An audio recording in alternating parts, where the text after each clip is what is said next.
It's story time with Uncle Neal.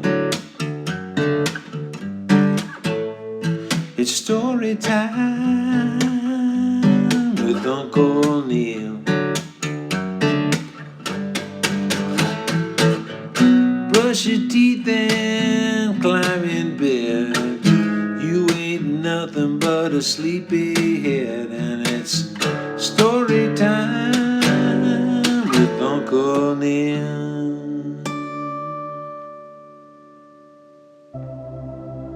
The Windrider by Reagan Word.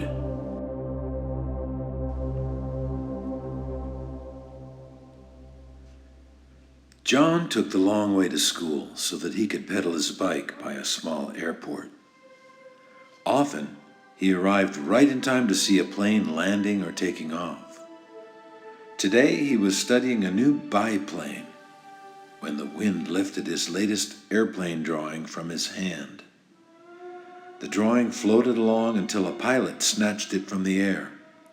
"Nice catch," John said. "Does this belong to you?" the pilot asked, holding up the colorful drawing. "Yes, sir." "The Windrider, eh? Nice work. You're quite an artist." "Thanks. Aren't you the coach for the new baseball team?" "Sure am. I'm Coach Smith. What's your name?" "John. They call me Plane Brain at school because I'm always drawing airplanes. Always have. My dad taught me. He's a pilot, too." "That's great." "It's not so great now. My parents aren't together anymore. I just moved here with my mom." "I see." Coach Smith paused, handing the drawing back. "Better be on my way." John grabbed his bike and headed for school.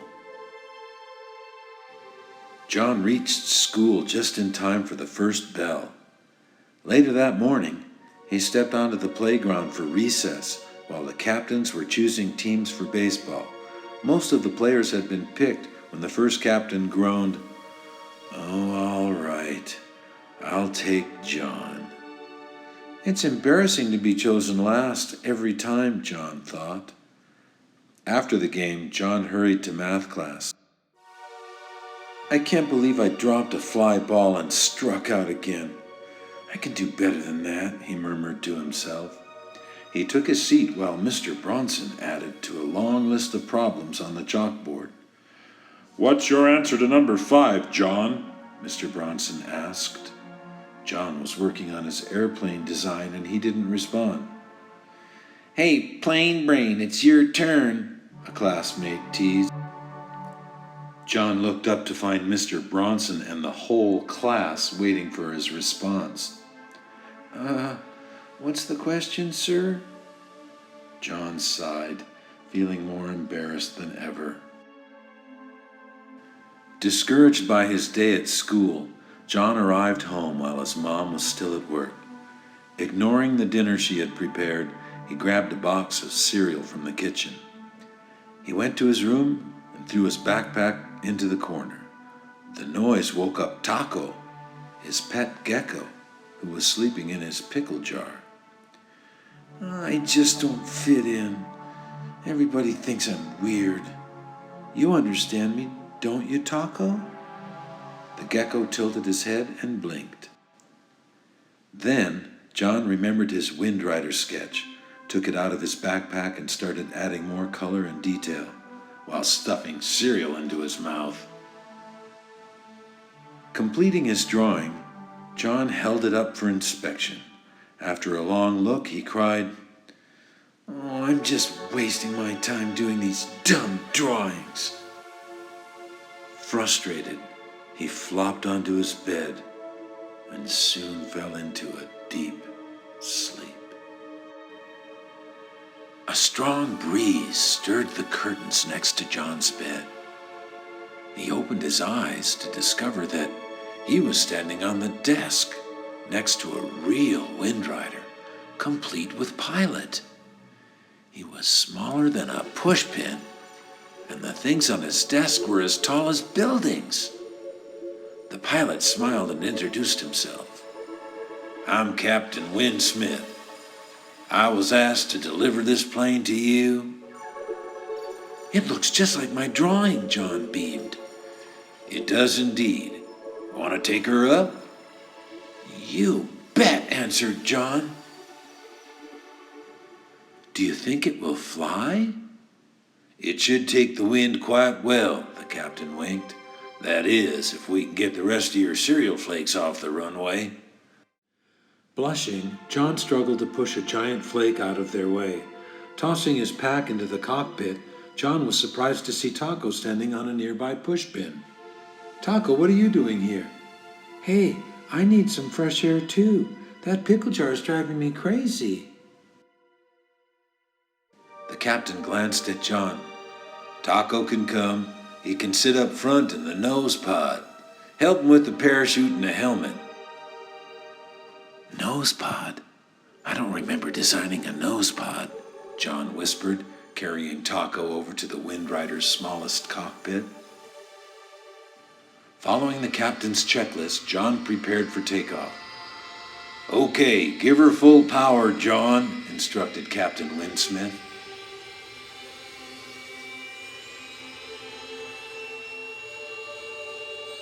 The Windrider lifted off the desktop and with a stomach-turning roll, streaked low along the floor. We're flying, John shouted as the plane circled the room. Careful now. Slow her down and keep the wheels steady, Captain Windsmith coached. Where should we go? Head for the light under your lampshade, ordered the captain. Yes, sir. John zoomed over the desk and under the back of his chair, steering north towards his bedside lamp.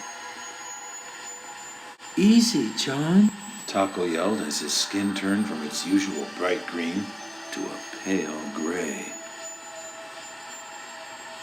Putting the Windrider into a steep climb, John zipped inside the lampshade. Suddenly, the Windrider was flying higher into white, billowy clouds lit by a full moon. Awesome, John cried. John was amazed when he spotted a flock of swans. He slowed the Windrider to join them for a while. She's a smooth flyer, John. Your drawing was just right. Thanks, John smiled, enjoying the captain's praise. Catching a strong midnight wind, the Windrider lifted above the clouds, leaving the swans far below. There's my place, the captain announced, gazing at the horizon. Soon, a magnificent castle came into view beneath a brilliant starry sky. John, reduce speed and take her in close, Captain Windsmith directed. Taco couldn't help but comment, Some pickle jar you've got there, sir. Laughing, the captain said, Taco, take us for a spin around the turrets. Me? I'm a gecko, not a pilot. You can do it, Taco, John encouraged. Taco took a deep breath. Taking the controls, he shouted, Tighten your seatbelts. We're going in. With squinted eyes and a huge grin, Taco gave the crew a ride around the castle towers. It wasn't long before Captain hinted that John take the controls and head for home.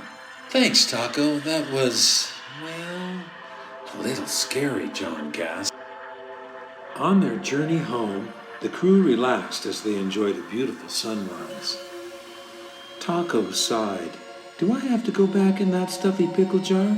Talk about not fitting in. Taco, I'm going to build you a castle of your very own, John declared. Asking Captain Wordsmith to take the wheel, John took a pencil and paper out of his pack. He quickly sketched a new home for Taco. How's this? He asked, holding up the drawing for Taco to see. Fantastic. That's a real pickle palace, Taco cheered. When I get home, I'm going to do some serious drawing, John said. Who cares what other people think? That's right, John. Just be yourself, the captain smiled. I might even try out for the new baseball team, John added. Continuing homeward, The Windrider passed through an occasional cloud of stardust. "Nothing to worry about," assured the captain, as the tiny specks danced around them, making soft bell sounds. John and Taco watched in amazement as the musical lights left long trails of color. On the final approach to John's bedside lamp, the captain helped prepare the Windrider for re-entry. Descending out of the lampshade, they zoomed into the bedroom at full speed. "That's what I call flying," John shouted. On the final approach to the desktop runway, Taco hit the emergency ejection button by mistake and launched himself into the air. His parachute opened with a whoosh, and he drifted over John's desk. The chute caught on a pushpin, and Taco was left dangling, high above the desktop. "Hang on, Taco, we'll be right there." Taco watched helplessly as John circled above, lowering the flaps, and made a perfect landing on the desktop. As the Windrider rolled to a stop, John hopped down and rescued Taco from his mid-air perch. "That's enough flying for me," Taco exclaimed as his feet touched the ground. Remaining on board, the captain said goodbye. "I'll take good care of your Windrider for you, John. Keep up the good work. Be the artist only you can be. Be the artist, be the artist, be the artist only you can be, can be. Giving them a long look and a thumbs up, Captain Windsmith taxied the Windrider into takeoff position. John and Taco waved while the Windrider took off, circling the desktop and disappeared into John's bedside lamp. The next morning, after dressing for school, John sat on the window seat thinking about his midnight adventure. It seemed so real, he thought, as a gentle breeze pushed the curtains against his arm. Smiling, John sat down at his desk and picked up a pencil. With bold strokes, he titled and signed his Windrider sketch. That afternoon, John went to work, gathering the materials he needed to make Taco a new home. By the end of the week, he had put coffee cans, cardboard, and glass together to build Taco his very own pickle palace.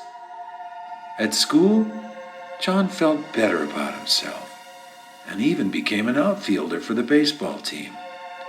He was delighted when Coach Smith suggested that they name the team the Windriders. The Windrider, the end.